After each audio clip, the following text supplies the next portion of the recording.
Bonjour à toutes et à tous, je prends la parole aujourd'hui au nom du NPA l'anticapitaliste. Si nous sommes ici cet après-midi, c'est parce que nous faisons face à une réalité politique intolérable. Le peuple palestinien est colonisé et massacré, et le système international non seulement justifie mais organise cette violence.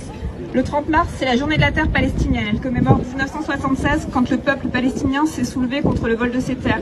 Ils ont été massacrés, mais ils ont montré une chose fondamentale. Face à la colonisation, la résistance est et sera toujours légitime. 50 ans plus tard, ils et elles sont toujours debout et luttent contre la confiscation des terres et la répression sanglante de l'État israélien. À Gaza, c'est une entreprise de destruction totale qui est menée, un véritable génocide. La population est enfermée, bombardée, affamée, les enfants sont traumatisés. Selon une étude récente, presque 1 million d'enfants ont besoin de services de santé psychologique et de soutien social, soit presque l'ensemble des moins de 18 ans. 96% des enfants estiment leur mort imminente. 61% des moins de 18 ans souffrent de syndrome de stress post-traumatique. 38% de dépression, 41% d'anxiété. Chez les adultes, la situation est tout aussi alarmante. 1 sur 5 pense quasi quotidiennement au suicide.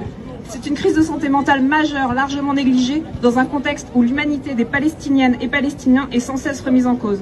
En Cisjordanie, la colonisation avance encore et toujours à coups de violence, d'expulsion, de pogroms. Au Liban, on rase des villages, on cible les soignants, on reproduit les mêmes méthodes de terreur. Pendant ce temps-là, les grandes puissances telles que les États-Unis, globalement tous les pays du G7, y compris la France, continuent de légitimer et d'armer cet État colonial. Ce système n'est pas juste complice, il est pleinement responsable.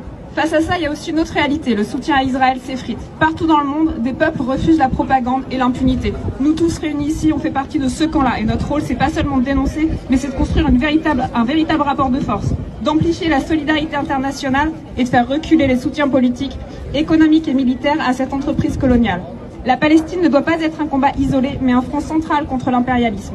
Ce qui se joue là-bas nous concerne toutes et tous, parce que les mêmes logiques de domination, d'exploitation et de violence s'appliquent partout.